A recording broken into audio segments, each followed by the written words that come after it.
Jurang spiritual ini tidak besar dan tidak kecil, hanya memiliki radius ribuan mil, namun terdapat patah tulang di mana-mana di bagian bawah, serta banyak bebatuan dan medan yang rumit, sehingga akan memakan waktu lama untuk mencarinya. Berjalan menyusuri dinding jurang, butuh sehari semalam penuh untuk membalikkan jurang tersebut, namun tidak ada jalan keluar, apalagi jalan menuju puncak jurang. Tidak dapat menemukan jalan keluar, bahkan Xiao Yu memegangi kepalanya, merasa sedikit lesu. Xiao Yu, bergembiralah, tidak ada jalan yang tak tertandingi. Lu Chen membelai rambut kristal Xiao Yu, sangat menghibur. Merayu, teriak Xiao Yu, sangat patuh, dan segera bersorak, terus berlari, dan terus mencari. Dan kesadaran Lu Chen memasuki Chaos Orb untuk melihat situasi alkimia Firefox. Sekarang Firefox tidak menyempurnakan pil Jiwen Xuanming, atau pil Jiwen Xiantai, melainkan pil Jiwen Lingqi. Setelah memasuki alam rahasia, dia memotong langit terus-menerus, hampir meminum cairan esensi roh, dan bahkan pil ki spiritual Jiwen hampir habis. Lingshan Yuannya tidak dapat diisi ulang, tetapi pil Jiwen Lingqi dapat diisi ulang. Chaos Orb juga memiliki banyak batu roh, pil hewani, dan segunung bahan obat, yang dapat digunakan untuk menyempurnakan pil ki spiritual Jiwen. Lu Chen tidak punya waktu untuk berlatih, jadi dia secara alami menyerahkannya ke Firefox, dan membiarkan Firefox berlatih alkimia di Chaos Orb. Firefox sangat mumpuni dan telah menyempurnakan banyak pil Jiwen Lingqi, tetapi ada masalah. Batu roh hampir habis. Lu Chen merasakan satu kepala, dua besar.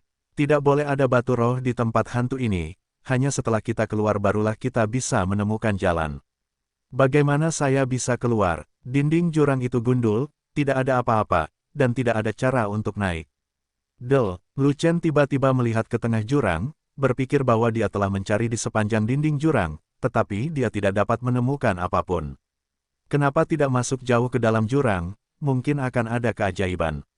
Lu Chen menepuk Xiao Yu dan memerintahkan Xiao Yu untuk mengubah rutenya dan langsung menuju ke tengah jurang. Benar saja, seperti yang diharapkan Lu Chen, sebuah platform besar dibangun di tengah jurang.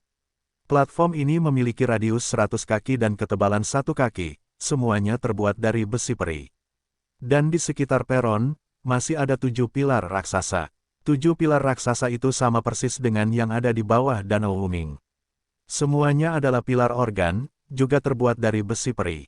Dengan penambahan 7 pilar mekanisme pada platform, saya tidak tahu berapa miliar kati besi abadi, ini benar-benar masalah besar. Saat ini, mata Lu Chen sudah bersinar dan panas. Nah, menjadi kaya lagi. Besi abadi jarang ditemukan, dan itu adalah bahan utama senjata suci, bagaimana bisa jumlahnya terlalu banyak. Namun, Lu Chen tidak segera memindahkan pilar mekanisme dan menyekop platform, karena ada hal lain yang menariknya. Bagian tengah platformnya penyok di area yang luas, yang sepertinya baru penyok. 7 pilar mekanisme dipatahkan di Danau Wuming, dan penjara tertentu dibuka, mungkin di sini. Lu Chen naik untuk melihat, dan ada pintu bawah tanah di bagian yang tenggelam. Di gerbang tanah, muncul energi spiritual kaya tak berujung, seolah-olah sumber energi spiritual dihasilkan di bawahnya. Gerbangnya tidak besar, lebarnya sekitar 1 zang, Xiao Yu bisa masuk begitu saja, jika semakin besar, ia tidak akan bisa masuk. Terlepas dari hal-hal lain, sangat mustahil bagi orang barbar berbunga 3 yang besar itu untuk masuk, paling-paling bisa menembus kaki cicak. Lu Chen menyelidiki gerbang bawah tanah, dan menemukan ada lorong di dalamnya, dan ada tangga batu yang berkelok-kelok. Saya tidak tahu kemana arahnya ke tanah. Hancurkan susunan mekanisme dan lepaskan kurungannya, pasti ada harta karun di dalamnya. Lu Chen mau tidak mau segera berjalan ke gerbang tanah dan menuruni tangga batu. Xiao Yu mengecilkan tubuhnya dan mengikutinya, tetapi saat dia melewati gerbang, dia buru-buru mundur.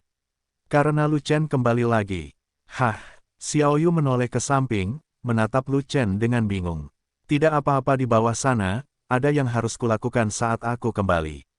Lu Chen tersenyum, menepuk kepala Xiao Yu, lalu menatap 7 pilar mekanisme, matanya penuh dengan keserakahan. Betapa indahnya peri besi, akan hancur jika dibiarkan di sini terkena sinar matahari dan hujan. Ayo kita ambil dulu, kalau tidak aku akan selalu merasa tidak nyaman. Kalau tidak masuk ke tasku, itu bukan uangku. Lu Chen memanggil ketiga naga itu untuk bertarung guna meningkatkan kekuatan mereka, dan segera memindahkan pilarnya. Anda tidak akan tahu jika Anda tidak menelepon, tetapi Anda baru mengetahuinya setelah menelepon, dan Anda tidak bisa bergerak sama sekali. Ternyata 7 pilar mekanisme terhubung ke platform, dan dengan kekuatan Lu Chen saat ini, mustahil untuk menariknya keluar sendirian. Kalau begitu, kamu harus mengemas platformnya bersama-sama. Lu Chen melihat sekeliling dan merasa sangat beruntung karena platform itu dapat diambil. Sebab, bagian paling kritis dari platform adalah bagian tengahnya, yang sangat erat hubungannya dengan tanah dan pada dasarnya menyatu dengan bumi, sehingga semula tidak bisa diangkat. Namun susunan organ danau Wuming rusak, bagian tengah platform runtuh, dan pintu tanah yang terhubung ke platform dibuka, dan platform tersebut terputus dari tanah.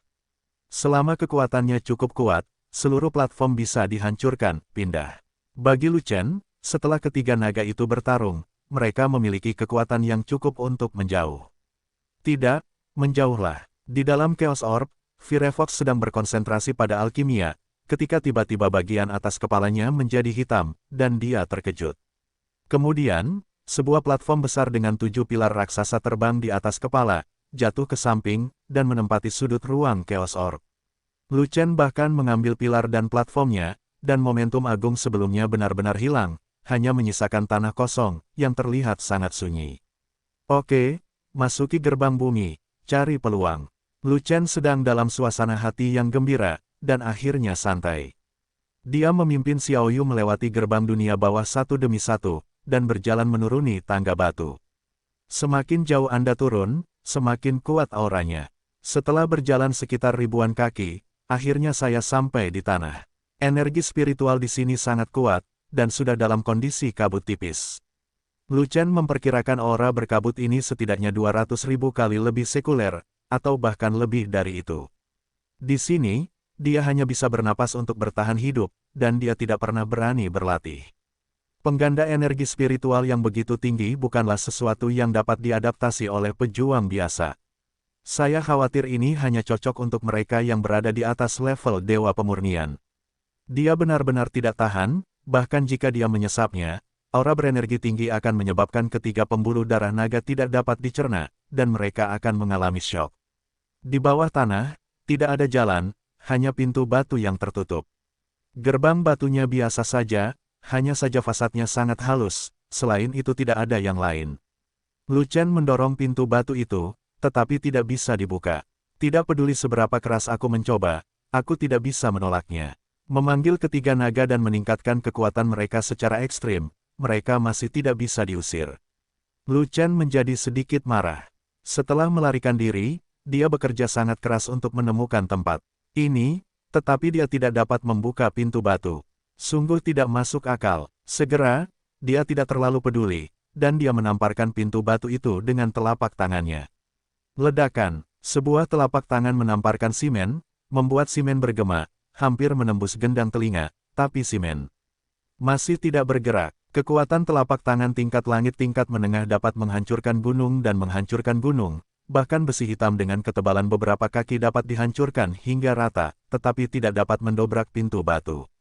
Lu Chen sedikit tercengang, simen apa ini di sini? Ini adalah tempat penjara susunan organ, pasti ada harta karun di balik gerbang batu, jika gerbang batu tidak dibuka, harta karun akan hilang. Lu Chen mengertakkan gigi, dan menamparkan telapak tangannya dengan seluruh kekuatannya, beberapa tamparan berturut-turut, tetapi tidak ada gunanya. Saya tidak tahu terbuat dari bahan apa simen itu, tapi tidak bisa dipatahkan. Tunggu, rumput, apakah ini gerbang batu atau gerbang dewa? Bagaimana bisa begitu kuat? Lu Chen menatap gerbang batu itu dengan tercengang, dan berhenti memukulnya, itu hanya membuang-buang energi yang sebenarnya. Setelah beberapa saat, Lu Chen mencari jebakan kemana-mana. Karena pintunya tidak bisa dibuka, pasti ada jebakan untuk membukanya kan? Sangat disayangkan setelah lama mencari, saya hampir menggali 3 kaki ke dalam tanah, belum lagi mekanisme pembuka pintu, saya bahkan tidak melihat sehelai pun mekanismenya. Gerbang batu ini seharusnya, pintu yang terkunci, pintu mati yang akan ditutup selamanya, dan tak seorang pun akan masuk. Lu Chen menatap pintu batu yang terkunci, memegang dagunya, dan berpikir keras. Setelah beberapa saat, Lu Chen tiba-tiba menamparkan kepalanya, matanya berbinar, pintu batunya terkuncikan. Lalu aku akan merobohkan pintunya. Aku tidak percaya tempat selain pintu itu sama kuatnya. Fan Tian meraihnya, meraih dinding di sisi kanan gerbang batu, dan segera meraih lapisan luar dinding. Terus pegang dengan tangan Anda, pegang batu-batu besar yang menumpuk di dalamnya, dan langsung tarik keluar batu persegi. Haha, sepertinya pintu ini masih bisa dibongkar. Lu Chen sangat gembira, dan Fan Tian meraihnya lagi, dan dalam sekejap, dia mengeluarkan tumpukan batu besar, dan melubangi dinding yang terhubung ke pintu batu di sebelah kanan. Gerbang batu di sebelah kanan kehilangan dukungannya dan runtuh. Lu Chen bergerak lagi ke dinding di sebelah kiri, dan setelah beberapa saat, gerbang batu di sebelah kiri hampir tidak mampu menahannya. Pada akhirnya, Lu Chen mengosongkan dinding di atas bagian atas pintu, dan kedua pintu batu itu tidak memiliki penyangga sama sekali, dan mereka runtuh. Sebuah pintu batu yang begitu kuat dibobol oleh Lu Chen begitu saja. Setelah Ximen jatuh, yang datang bukanlah aura yang kuat, tapi nafas kehidupan yang sangat kuat. Nafas kehidupan itu sangat familiar, sama persis dengan nafas kehidupan di area kehidupan, namun berkali-kali lipat lebih kuat dari nafas kehidupan di area kehidupan, penuh dengan vitalitas yang tiada habisnya, seolah-olah sebutir benih bisa ditanam sesuka hati, dan langsung bisa tumbuh menjadi pohon besar. Lu Chen melihat ke dalam, dan ternyata itu adalah ruang rahasia. Bagus, di mana ada ruang rahasia, di situ ada harta karun.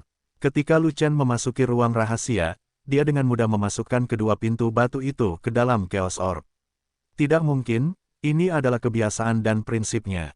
Angsa telah mencabuti bulunya, dan tidak ada lagi yang tersisa. Masuk ke dalam rumah dan pindah, bahkan pintunya dilepas. Terlebih lagi, kedua gerbang batu ini terbuat dari bahan apa, mampu menahan kekuatan telapak tangannya, bahkan menyerap kekuatan telapak tangannya, tanpa merusak dinding di sebelahnya. Itu adalah hal yang baik dan harus diserahkan kepada Fei Long untuk diteliti. Ruang rahasia itu tidak besar atau kecil, sekitar 5 kaki persegi, tapi dindingnya bersih dan tidak ada apa-apa. Harta karun apa yang Lu Chen harapkan untuk ditemukan, tetapi dia kecewa ketika dia melihat ke ruang rahasia yang kosong. Apakah ini tempat di mana susunan organ di penjara? Tidak ada seorang pun di Xiangdu, dan sejumlah besar organ telah keluar, apa yang di penjara. Setelah itu, mata Lu Chen tertuju ke tanah, dan di sudut ruang rahasia yang tidak mencolok, ada gumpalan besar. Bukan, itu hanya bentuk so, bukan so asli. Tepatnya, itu adalah gundukan tanah hitam, seukuran meja, dengan potongan-potongan panjang yang digulung menjadi bola. Nafas kehidupan yang kuat di seluruh ruang rahasia terpancar dari gundukan tanah hitam itu. Tanah dengan nafas kehidupan. Lu Chen berjongkok di depan gundukan tanah hitam, kesadaran spiritualnya memasuki lautan ingatan, membuka ingatan tentang kejeniusan dan harta karun, dan mencari informasi tentangnya. Tak lama kemudian, tanah yang berhubungan dengan nafas kehidupan ditemukan. Tanah segala sesuatu, juga dikenal sebagai tanah mentah. Terbentuknya suatu benua, jika lahir di dalam tanah, dapat menyuburkan kehidupan, dan akan bertahan selamanya, seperti halnya benua Yuanwu. Jika tidak ada tanah untuk lahirnya segala sesuatu, kehidupan tidak dapat diolah, akan menjadi gurun tanpa vitalitas, dan akan selalu menjadi tanah mati. Kebalikan dari tanah mentah adalah tanah mati, yaitu tanah mati. Itu tanah yang buruk, tidak ada yang bisa tumbuh, tapi tanah mati tidak ada di dunia. Setelah lahirnya tanah, nafas kehidupan akan menjangkiti seluruh daratan, menjadikan seluruh daratan penuh vitalitas dan kehidupan tanpa akhir.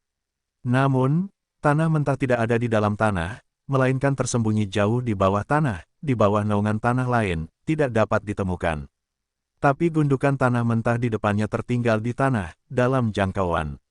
Lu Chen yakin bahwa gundukan tanah mentah ini bukan milik benua Yuanwu. Sebab, nafas kehidupan yang terpancar dari gundukan tanah mentah ini bukanlah nafas kehidupan di benua Yuanwu, melainkan nafas kehidupan di benua lain. Jadi, harta yang hampir tidak dapat diperoleh ini adalah milik dewa. Dengan senyuman yang tak bisa disembunyikan di wajah Lu Chen, dia mengulurkan tangannya, siap untuk mengambil seluruh gundukan tanah mentah dan menyerahkannya ke Fei Long untuk diteliti. Begitu tangan itu menyentuh tanah mentah, tangan itu terlontar dengan kekuatan yang aneh. Siapa yang memecahkan jebakan itu? Suara wanita terdengar. Seorang wanita seukuran kepalan tangan keluar dari bumi. Namun ketika wanita tersebut keluar dari tempat lahirnya, dia bertambah besar, dan akhirnya menjadi seukuran orang normal. Wanita itu berpakaian putih, dengan rambut hitam seperti air terjun yang melayang di udara, hanya menutupi wajahnya, hanya memperlihatkan sepasang mata cerah dan mata Phoenix. Ini bukan manusia, tapi sisa. Terlebih lagi, Lu Chen pernah melihat sisa ini sekali, di Beast Town Mountain. Hal yang sama terjadi ketika Kaisar Feng Yao muncul, wajahnya tidak terlihat. Wan Hei Lu Chen, aku bertemu Kaisar Feng Yao. Lu Chen menutupi jantungnya dengan tangannya, dan melakukan penghormatan prajurit. Pada zaman dahulu kala, berbagai suku saling berperang satu sama lain. Kaisar Feng Yao membalikkan keadaan dengan kekuatannya sendiri, mengalahkan suku musuh, dan melindungi umat manusia. Dia pantas mendapatkan rasa hormat dan kekaguman dari generasi masa depan umat manusia. Terakhir kali, di Gunung Zhenzhou, Lu Chen menjadi sasaran Kaisar Binatang dan berada dalam bahaya. Jika sisa jiwa Kaisar Feng Yao tidak muncul tepat waktu dan menyegel Kaisar Binatang dengan segel Kaisar Agung, Lu Chen pasti sudah lama mati. Oleh karena itu, terlepas dari benar atau tidaknya, Lu Chen harus memberi hormat untuk menunjukkan rasa hormat kepada Kaisar Feng Yao. Anda lagi, mata Kaisar Feng Yao berbinar, memperlihatkan ekspresi terkejut. Kaisar Feng Yao masih mengingatku. Lu Chen bahkan lebih terkejut lagi. Terakhir kali Kaisar Feng Yao muncul, sisa-sisanya telah menghilang dan tidak ada lagi antara langit dan bumi, tapi bagaimana sisa-sisa itu bisa memiliki kenangan kali ini? Tentu saja, kamu adalah keturunan 9 naga, jadi aku akan mengingatnya. Kaisar Feng Yao menatap Lu Chen dengan cermat, tetapi melihat banyak kekacauan, tidak dapat melihat detail Lu Chen, jadi, berapa banyak pembuluh darah naga yang telah kamu bangun sekarang? 3. Terlalu sedikit. Tapi aku tidak tahu bagaimana cara membangkitkan pembuluh darah naga lainnya. Di negara bagian mana kamu sekarang? Alam abadi setengah langkah. Terlalu lambat. Aku sedang mencoba sekarang. 100.000 tahun yang lalu, ketika umat manusia berada dalam kesulitan, masih ada kaisar ini. 100.000 tahun kemudian, bencana akan datang lagi, dan kaisar tidak ada di sini. Saya ingin tahu siapa yang bisa melindungi umat manusia. Petik 2. Kaisar Feng Yao sedang berbicara, matanya yang cerah tiba-tiba meredup, saya bersedia. Darah Lu Chen melonjak, pikirannya gelisah, dan dia segera merespons. Ia adalah umat manusia, dan kehidupan dan kematian umat manusia sangat erat hubungannya dengan dirinya, sehingga tidak mungkin ia hanya berpangku tangan. Kamu tidak cukup baik. Kaisar Feng Yao menggelengkan kepalanya, kamu hanya memiliki 3 urat naga. Kamu sudah setengah jalan menuju alam abadi, dan kamu bukan Kaisar Miao. Bagaimana kamu bisa mencapai puncak sebelum bencana? Kaisar Feng Yao, mohon saran. Kaisar sudah mati, jadi saya tidak bisa memberi nasihat, Anda hanya bisa mengandalkan diri sendiri. Kaisar Feng Yao berpikir sejenak, lalu berkata, jika kamu membangkitkan 5 urat naga dan menjadi kaisar, mungkin masih ada secercah harapan. Aku akan bekerja keras. Kesulitannya tidak biasa. Kaisar ini adalah seseorang yang pernah mengalaminya, jadi dia tahu bahwa itu lebih sulit daripada naik ke langit. Meski lebih sulit daripada mendaki ke langit, aku ingin naik. Bahkan jika kamu bisa, kamu sudah terlambat, waktu tidak berpihak pada kamu. Mengapa? Karena kamu menghancurkan alam rahasia Xingluo dan mempercepat bencana umat manusia. Aku, Lu Chen tersedak, merasakan 1 kepala dan 2 besar. Bagaimana dia tahu bahwa alam rahasia Xingluo terkait dengan bencana umat manusia? Jika dia tahu lebih awal, dia tidak akan menghubungi pos mekanisme, bukan? Saya tidak tahu apakah sudah terlambat untuk mengembalikan pilar mekanisme sekarang. Tidak, itu tidak bisa dilunasi, 7 pilar mekanisme telah diserahkan kepada Fei Long, dan orang itu mungkin telah menghancurkan semua pilar mekanisme sekarang. Kamu tidak perlu menyalahkan dirimu sendiri. Itu ditakdirkan untuk dihancurkan di alam rahasia Xingluo, dan kamu kebetulan adalah orang itu. Kata Kaisar Feng Yao, saya orang itu. Lu Chen mengerutkan kening. Mungkin tidak, Kaisar juga tidak tahu. Kaisar Feng Yao berkata demikian. Bisakah Kaisar Feng Yao memberitahumu apa bencana yang menimpa umat manusia? Lu Chen mengganti topik pembicaraan dan mengangkat masalah ini. Dia tidak hanya mendengarnya disebutkan oleh Kaisar Feng Yao, tetapi juga mendengarnya dari tuannya, tetapi tidak ada yang spesifik. Dia benar-benar ingin tahu bencana apa yang sedang dihadapi umat manusia. Namun, ketika pertanyaan ini ditanyakan, Kaisar Feng Yao tetap diam. Balapan monster, perlombaan binatang buas, ras iblis, Hades, klan, hantu. Lu Chen menyebutkan 5 musuh bebuyutan umat manusia satu demi satu, namun Kaisar Feng Yao tetap diam dan tidak memberikan jawaban apapun. Setelah berpikir sejenak, Lu Chen mengerti apa yang dimaksud Kaisar Feng Yao. Kelima ras itu bukanlah bencana bagi umat manusia. Karena umat manusia memiliki kemampuan untuk menekan 5 ras tersebut tidak akan mampu menggulingkan langit. Basis kultivasi Anda masih dangkal, mengetahui terlalu banyak tidak baik bagi Anda, itu hanya akan meningkatkan iblis Anda dan menghambat latihan Anda. Kaisar Feng Yao melirik ke arah Lu Chen, dan kemudian perlahan berkata, ketika kamu mencapai level itu, kamu secara alami akan tahu, jika kamu tidak dapat mencapai level itu, percuma kamu mengetahuinya, kamu tidak dapat berbuat apa-apa. Alam macam apa yang dimaksud Kaisar? Lu Chen tidak menyerah dan terus bertanya. Kaisar baru saja mengatakannya, kata Kaisar Feng Yao, mencapai Kaisar, benar? Ini adalah ambang masuknya, semua orang di bawah Kaisar adalah semut. Kata Kaisar Feng Yao. Mendengar ini, Lu Chen merasakan sesak napas di dadanya, dan 10.000 alpaka berlari melewati kepalanya. Kaisar hanyalah penghalang untuk masuk. Kaisar Feng Yao sedang bercanda, bukan? Berapa banyak kaisar yang ada di benua tengah? Kaisar Feng Yao tiba-tiba bertanya. Para junior tidak tahu. Lu Chen menjawab bahwa dia belum pernah ke benua tengah dan tidak mengetahui situasi di benua tengah. Selain itu, wilayahnya terlalu rendah, dia tidak bisa menyentuh level atas sama sekali, dan dia tidak mengetahui hal-hal di level atas. Oke, waktu Kaisar hampir habis, mari kita kembali ke bisnis. Kaisar Feng Yao terdiam beberapa saat sebelum mengangkat topik kembali. Alam rahasia bintang Luo tidak diciptakan oleh Kaisar ini, tetapi disegel oleh Kaisar ini. Sebuah dunia kecil di penjara di sini. Ketika susunan organ rahasia bintang Luo alam rusak, ini adalah hari ketika energi segel Kaisar habis. Segel Kaisar baru saja ada, jadi kelelahan energi telah hilang. Jika tidak, kamu tidak akan bisa memasuki ruang rahasia. Jadi Kaisar ini berkata bahwa kamu adalah orang dalam kegelapan. Lu Chen, kamu adalah seorang pemecah formasi. Kamu berhak membuat pilihan, apakah akan membuka pintu masuk ke dunia kecil atau tidak. Tanpa ragu, Lu Chen langsung bertanya, apa yang ada di dunia kecil itu? Kaisar Feng Yao tetap diam dan tidak menjawab, membiarkan Lu Chen menebaknya sendiri. Saya memilih untuk membuka. Lu Chen memikirkannya sebentar, dan tidak ragu-ragu lagi, dan memilih langsung berdasarkan perasaannya. Karena ini adalah dunia kecil, pasti ada harta karun di dalamnya, jadi kamu harus masuk dan mencabut rambutnya. Kamu, Kaisar Feng Yao menghela nafas dalam-dalam, dan berkata tanpa daya, Kaisar ini telah menyegel mereka selama 100.000 tahun. Sekelompok orang yang seharusnya tidak muncul di benua Yuanwu.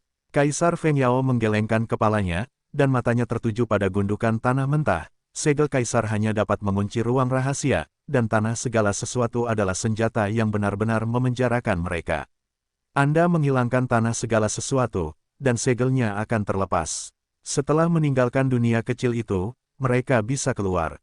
Mendengar ini, Lu Chen meraih tanah mentah dan melemparkannya langsung ke dalam Chaos Orb.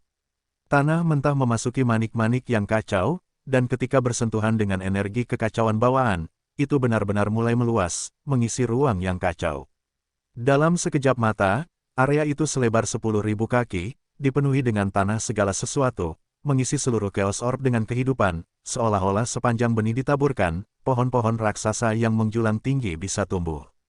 Firefox, yang memurnikan alkimia dengan manik-manik, yang kacau, ketakutan setengah mati oleh penyebaran tanah mentah yang tiba-tiba. Tungku ramuan dimurnikan menjadi tungku ramuan karena kurangnya konsentrasi Firefox. Setelah tanah mentah dipindahkan, ruang rahasia juga bergetar hebat, seperti gempa bumi. Di tengah ruang rahasia, tiba-tiba muncul pintu cahaya redup. Melalui gerbang cahaya, seseorang dapat melihat situasi di dalam gerbang, di mana ada lapisan kabut yang mengalir, seolah dibentuk oleh aura yang tak ada habisnya. Di tengah kabut, pegunungannya hijau dan aliran sungainya panjang, tetapi puncaknya berkelok-kelok, dan medannya sangat aneh. Medan ini agak familiar. Lu Chen mengeluarkan peta, yang ditemukan di rumah harta karun istana kerajaan ketika kekaisaran Ruofeng dihancurkan. Peta itu disebut peta Linggu. Awalnya Lu Chen mengira itu adalah peta harta karun, jadi dia mengambilnya. Tak disangka, saat saya buka peta Linggu, ternyata itu adalah peta dunia kecil yang tersegel, kebetulan sekali. Kamu sebenarnya punya peta lembah spiritual. Ketika Kaisar Feng Yao melihat peta di tangan Lu Chen, keterkejutan muncul di matanya. Generasi muda mendapatkannya dari sisi sekuler. Melihat Kaisar Feng Yao mengenali peta Linggu, Lu Chen menjelaskannya dengan santai. Saat itu, ketika Kaisar menyegel Linggu, dia melemparkan peta Linggu ke dalam kehampaan. Tanpa diduga, peta itu mengalir ke dunia sekuler dan jatuh ke tanganmu. Memang kaulah yang berada dalam kegelapan. Kaisar Feng Yao menghela nafas, lembah roh terbuka, klan roh muncul, dan bencana menimpa. Mungkinkah ras roh adalah musuh umat manusia? Lu Chen terkejut, jika dia melepaskan sekelompok setan, maka dia akan menjadi pendosa umat manusia. Tidak, para Eldar adalah sekutu ras manusia. Karena itu sekutu kita, kenapa membawa bencana? Lu Chen bingung, perlombaan roh tidak menyenangkan, setiap kali ras roh muncul, benua Yuanwu akan segera mendapat masalah. 100.000 tahun yang lalu, setelah perang berakhir, Kaisar tidak punya pilihan selain menyegel mereka. Kaisar Feng Yao menatap Lu Chen, itulah mengapa Kaisar ini berkata bahwa kamu menghancurkan alam rahasia Xingluo dan mempercepat bencana. Saya tidak ingin menjadi pendosa umat manusia, bisakah saya menarik kembali kata-kata saya? Lu Chen tercekik, dan langsung bertanya dengan lemah. Untuk sesaat, dia merasa bisa dibandingkan dengan Fat Dragon. Mekanismenya telah rusak, tidak ada cara untuk memenjarakan mereka, segel telah dilepaskan, dan tidak ada segel untuk disegel, kaulah yang ditakdirkan untuk menyelamatkan mereka, dan kamu tidak menyesal. Kaisar Feng Yao berkata, pergi dan temukan mereka. Mereka telah disegel oleh Kaisar ini selama 100.000 tahun. Mereka pasti membenci umat manusia. Pergi dan selesaikan kebencian mereka terhadap umat manusia. Bisakah saya? Lu Chen bertanya. Jika Anda menyelamatkan mereka, mereka akan memperlakukan Anda sebagai dermawan. Adapun cara Anda mengatasi kebencian ini, itu tergantung pada kemampuan Anda. Kata Kaisar Feng Yao. Kaisar Feng Yao, selamat tinggal. Lu Chen melakukan penghormatan bela diri lagi, lalu menghadap Guangmen, dan bersiap untuk masuk bersama Xiao Yu. Karena itu adalah sesuatu yang dia buat, dia harus memperbaikinya sendiri. Jika Anda tidak menyelesaikan kebencian terhadap ras roh, itu sama saja dengan menambahkan musuh ke dalam ras. Sudah ada 5 ras yang bermusuhan dalam umat manusia. Satu ras monster saja sudah sangat besar, dan jika ada ras roh lain, itu akan lebih merepotkan. Giok Unicorn adalah binatang purba langka dengan kekuatan tempur yang kuat dan dapat menyaingi naga dan burung phoenix. Satu-satunya kelemahan adalah sulitnya membangkitkan kekuatan supernatural. Saat ini, Kaisar Feng Yao menatap Yu Qilin, dan tiba-tiba berbicara, Kaisar Feng Yao, mohon saran. Lu Chen buru-buru meminta nasihat, tapi dia peduli tentang segala hal tentang Xiao Yu. Pertumbuhan Xiao Yu sangat lambat, kecuali kebangkitan auman unicorn, dia tidak memiliki kekuatan supernatural yang kuat. Jade Qilin perlu memakan daun pohon roh kuno untuk tumbuh. Kaisar Feng Yao berkata, pohon roh kuno, seperti unicorn giok, telah lama menghilang di benua Yuanwu, tetapi jika ada lembah roh, itu tergantung apakah suku roh bersedia memberikannya kepadamu. Terima kasih, Kaisar Feng Yao. Lu Chen sangat gembira dan segera mengucapkan terima kasih. Lu Chen, nanti ada kencannya. Kaisar Feng Yao menjadi kabur, mata Phoenix yang cerah itu tiba-tiba menunduk. Setelah itu, sisa-sisa Kaisar Feng Yao menghilang. Akan ada masanya nanti. Akankah kita bertemu lagi? Lu Chen tertegun beberapa saat, lalu membawa Xiao Yu ke gerbang cahaya, ke dunia kecil, Linggu. Di Linggu, auranya seperti kabut, dan kekayaan serta kemurnian auranya tidak diketahui berkali-kali lipat dari luar. Lu Chen berjalan di sepanjang rute peta lembah spiritual, melewati gunung dan sungai yang tak terhitung jumlahnya, dan akhirnya memasuki dataran, yang merupakan pemukiman penting dari ras spiritual. Di dataran, terdapat Qionglu Yuyu yang kuno, tetapi terdapat lebih banyak tenda, dan tenda yang indah dan mewah itu ada di mana-mana, membentang ribuan mil, di luar cakrawala. Ras roh disegel oleh Kaisar Feng Yao selama 100.000 tahun, dan dia tidak tahu betapa dia membenci ras manusia. Selain itu, dia tidak tahu banyak tentang spirit Rache. Untuk menghindari kemunculan yang terlalu tiba-tiba, Lu Chen memutuskan untuk mengamati secara diam-diam terlebih dahulu, dan kemudian mencari kesempatan untuk berkomunikasi dengan spirit Rache. Menyelinap ke pemukiman ras roh dan mengamati dalam kegelapan, dia menemukan bahwa penampilan dan pakaian ras roh sama dengan ras manusia. Jika bukan karena perbedaan nafas, Lu Chen akan mengira dia berada di tempat di mana ras manusia berada. Lu Chen juga terkejut saat mengetahui bahwa orang-orang dari ras roh semuanya tampan, prianya tampan, dan wanitanya cantik. Di antara ribuan orang dari ras roh, dia tidak dapat menemukan satu pun yang jelek. Bagus sekali, semua orang sangat tampan, jadi mudah dilakukan, dan kamu bahkan tidak perlu mengubah penampilanmu. Lu Chen sangat gembira, dan segera memasuki ingatannya, dan menemukan sekumpulan rune sistem udara dari lautan rune kuno. Kemudian butuh beberapa waktu untuk membuat satu set rantai rune sistem udara dengan aura dan makna yang dalam, dan memberkatinya pada tubuh. Setelah beberapa saat, aura manusia di tubuh Lu Chen berubah, menjadi aura unik dari ras roh. Tidak ada yang mengira dia adalah ras roh. Setelah itu, Lu Chen membawa Xiaoyu keluar dan berjalan dengan angkuh menggantikan ras roh, dan tidak ada yang meragukannya. Hanya saja kemunculan Xiaoyu menarik perhatian banyak orang spirit Rache, dan juga menarik banyak diskusi. Apakah ini, Unicorn Giok? Saya tidak menyangka Unicorn Giok yang sudah lama punah muncul di lembah spiritual saya. Apa yang terjadi? Lembah jiwaku telah lama di penjara, dan aku telah terputus dari dunia luar selama 100.000 tahun. Bagaimana mungkin ada binatang buas yang masuk?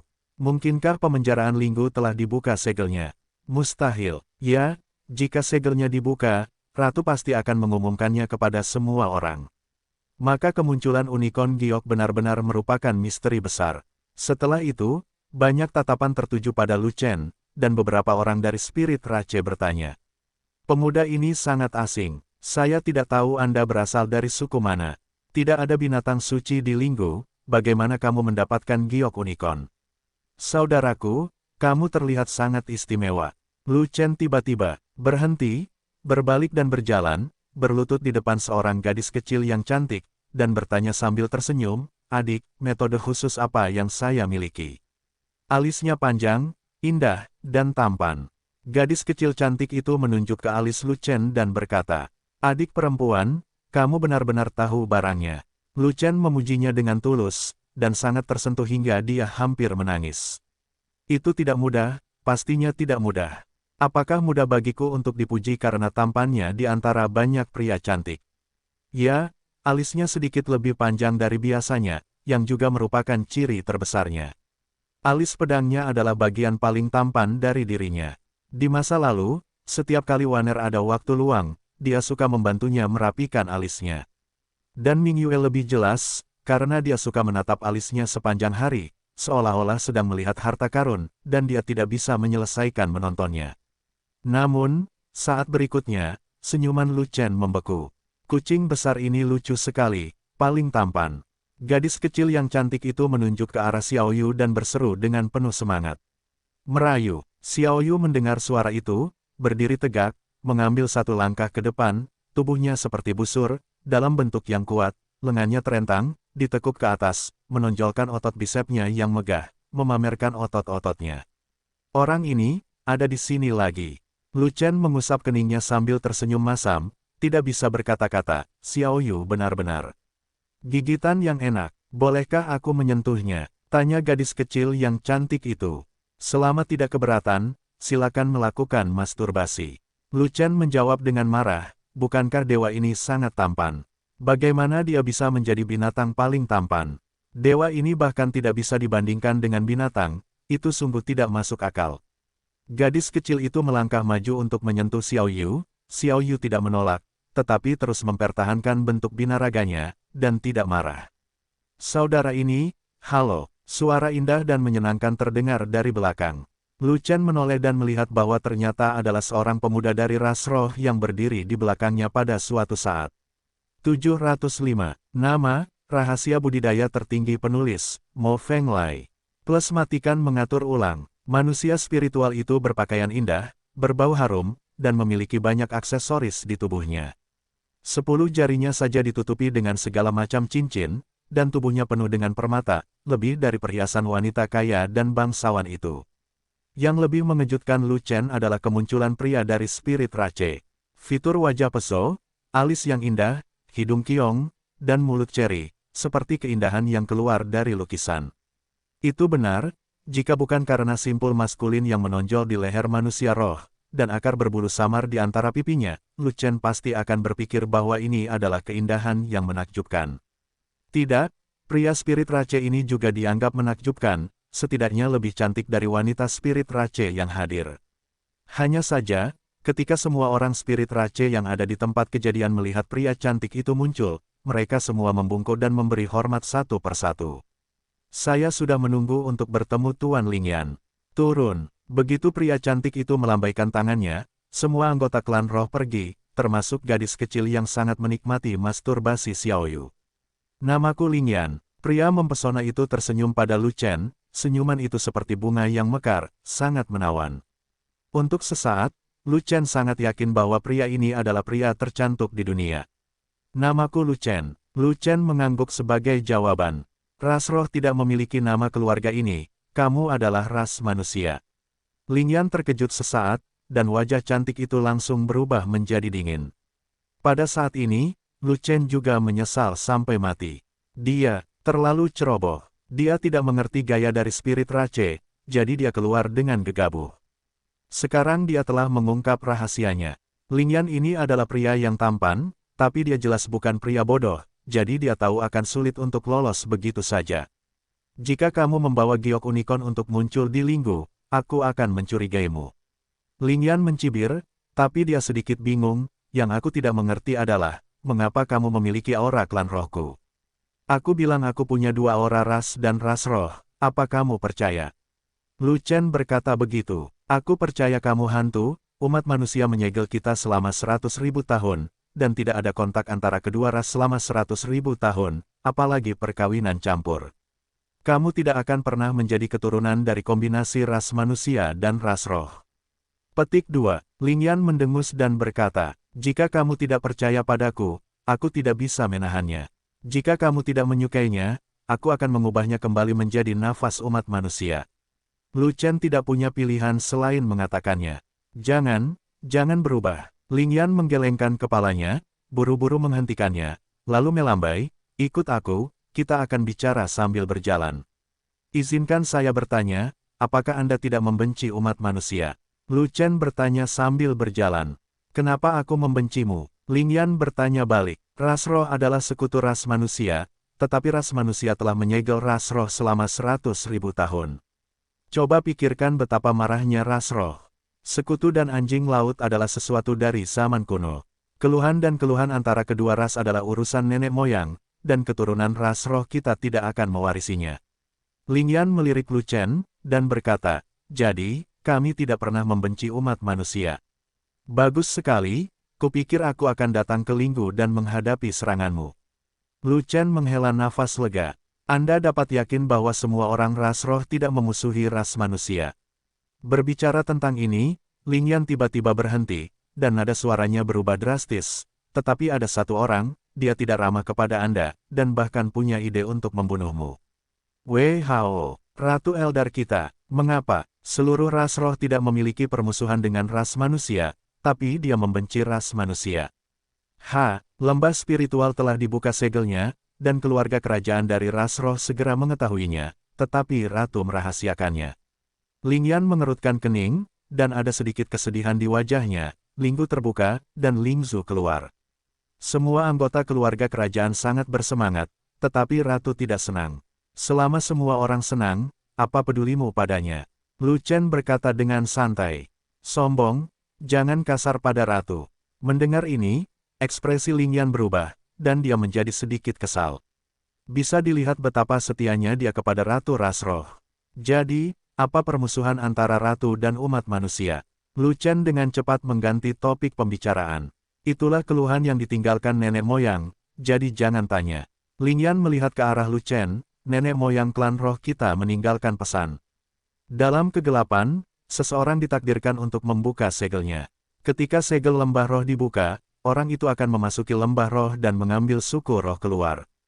Saya tahu, Anda adalah orang itu, jika tidak, apa yang akan saya katakan begitu banyak kepada Anda? Petik 2. Mungkin, Lu Chen mengangguk, tidak dapat menyangkalnya. Faktanya, dia baru saja menggali besi peri, siapa tahu dia menggali dirinya menjadi orang yang ditakdirkan. Aku tahu begitu, apa yang harus digali harus digali. Katakan padaku, apa tujuanmu datang ke sini? Lingyan bertanya tiba-tiba, saya di sini kali ini untuk menyelesaikan keluhan ratu terhadap umat manusia. Lu Chen awalnya ingin mengatakan bahwa untuk menyelesaikan keluhan antara ras roh dan ras manusia. Dia tidak tahu bahwa ras roh tidak membenci ras manusia, jadi dia hanya mengubah namanya menjadi ratu. Pada saat ini, Lu Chen memikirkan Kaisar Feng Yao, dan merasa ragu dengan apa yang dikatakan Kaisar Feng Yao. Menurut Kaisar Feng Yao, ras roh telah disegel selama 100.000 tahun, sehingga mereka akan membenci umat manusia, namun kenyataannya tidak demikian. Apakah Kaisar Feng Yao terlalu sewenang-wenang? Lu Chen dengan cepat menyangkal gagasan ini. Kaisar Feng Yao sangat tegas dalam membunuh dan pandai dalam cara, dan dia bukanlah tipe orang yang tegas. Selain itu, Kaisar Feng Yao memiliki pendapat yang sangat rendah tentang ras roh, dan dia merasakan sedikit ketidaksenangan, dan kemungkinan besar dia memiliki prasangka buruk terhadap ras roh. Kebencian ratu terhadap umat manusia sudah ada sejak lama.